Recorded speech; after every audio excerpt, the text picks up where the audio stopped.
Kristian, biggest win in the club's history. Did you have a sense that was coming? It was a pretty miraculous performance. Well, look, we had a good feel about us yesterday. The captain's run, there's no doubt about that. We were moving the ball well and all had smiles on faces, and so I knew we were ready to go. And I just loved our physicality at the start. I thought we started with a real physicality and a real intent, and we backed that up with some good footy. And it's a great performance for us. It's obviously something we can enjoy, but it's also important. We don't fall in love with ourselves. We've got a lot of footy to play. Was that spoken about, that physicality and intent? Because it seemed to be on another level tonight, just the way they were kick chasing and whacking blokes. Like, it was pretty impressive. Felice, I think, got pinned in the first minute for shooting out of the line and hitting someone. Was that intentional? Well, look, I think that's us at our best. If you look at our best performances, they've all had a physicality, they've all had an effort about them, and it's laid a bit of a platform for us. So, it's not about being intentional. As I said, I just think that's how we play our footy when we're at our best. 6 from your last 9, I think it is now. Like, after the rocky start, is this side starting to really click and find its identity, do you think? Look, we've certainly come a long way, but as I said before, we've got a long way to go too. We can't get too excited about one performance, and we got a really tough road trip to the Cowboys next week, and then we're over in Perth, and they're all really important games, and we've got 11 more to play. So, as I said, we've come a long way, we've improved a lot, no doubt there, but again, we've got to knuckle down and keep on to work. You were 0 4 to start the season, Kristian, but you didn't flinch. It would have been easy to panic, but that didn't happen. How did you turn it around from there? Because it looked dire, and look where you are now, where you've come. What was the key? I was just sticking to what we were doing, and I know we've got a good group here, and they didn't flinch. They didn't start questioning things. They didn't start turning on each other, and that's the key. And they were outstanding as a group. So we knew that. We've seen that plenty of times through the pre-season in plenty of different ways, and we knew it would turn at some stage. What about Isaiah Katalo?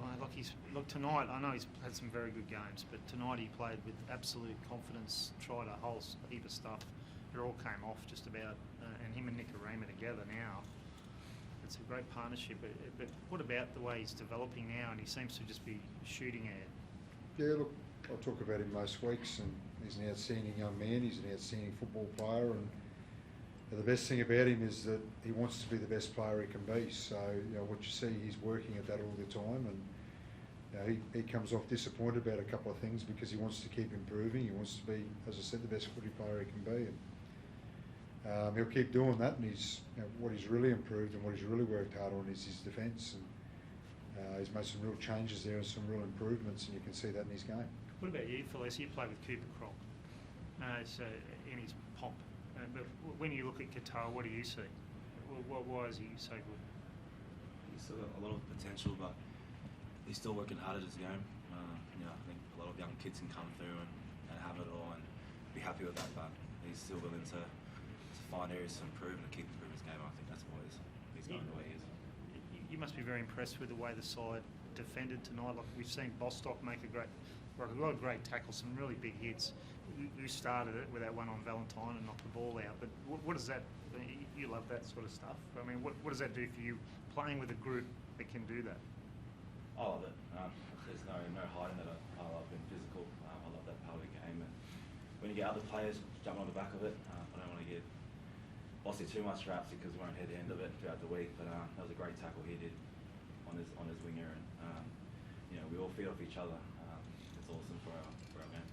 Kristian, is it kind of being overlooked just how many of your starting forward pack you're kind of missing? Like, you're almost, for a good chunk of the season, when you consider no Gilbert, Flegler, Max Platt's been missing, JMK's been missing, like, how many teams could be in the position you're in?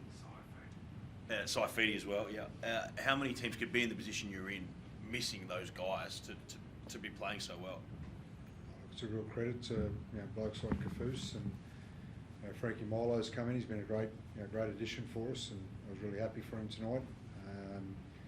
Young guys like Kurt Donahue that have just stepped up and really filled that void. Young Harrison Graham's stepped in there and played some really good games of footy for us. So, I'm just really proud of the group, and again, they worked really hard. All those guys that we're seeing sort of get some opportunity, and improve as footy players. They worked really hard through pre-seasons and the start of the year, and they're starting to get that opportunity and show what they can do. So probably has been overlooked a little bit, but it's not about who's not in the team. It's about who's on the field playing for us, and they're doing a great job at the moment. What about Max Plath? He came off with a knee injury. Can you tell us what's the assessment? Yeah, look, it's a medial. Obviously, you've seen that he thought he was okay to play on, and so it's a low level one. Whether he's available for next week or not, I'm just not quite sure just yet. Do you think Daniel Saifidi will be available? No, Daniel won't be available next week. No, he's seen a specialist, and we'll figure out where we go from there. Is it more serious than you thought, the injury? It just hasn't recovered like we hoped it would, I suppose. It was obviously a serious injury in the first place. We thought we might be able to treat that conservatively and rehab it and get him back going, but it hasn't recovered as well as we thought it would. And Ray Stone, if Platt's out, like it looks like he will be, can he come back from his shoulder issue? Yeah, he can. His ACs, they just hadn't settled as quick as we sort of hoped. He could have played tonight. Ray's he's a tough man. We could have thrown him out there and he would have done what he always does. But we knew it was best just to give him another week, and he'll be a hell of a lot better for it at the back end of the year. It was a record breaker for you tonight, most points you've scored, and now you're in the 8 for the first time. Can this be like can this kick-start you to even going higher and higher into can you be a top 4 side? Yeah, look, as I said before, we can't get ahead of ourselves. There's no doubt that we've got a couple of good wins over the last few games, and that does kickstart your season, and it does give us an opportunity now. It's in our own hands, but again, we're going to get over this win, and we're going to enjoy it first, but then we're going to get over it. We're going to put the same hard work in and same preparation and get ready for the Cowboys next week. Thank you. No worries.